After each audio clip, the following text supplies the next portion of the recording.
There is a food used in traditional Chinese medicine that can help with coughs. It's understood that coughs aren't just from an infection, but also caused by dryness or changes in the weather affecting the mucous membranes of the lungs. And one of the best natural remedies is cooked pears.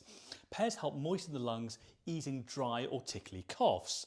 Simmer a peeled pear, ideally with herbs such as ginger and cinnamon, for 15 to 20 minutes until soft and juicy, and add some honey and eat it warm.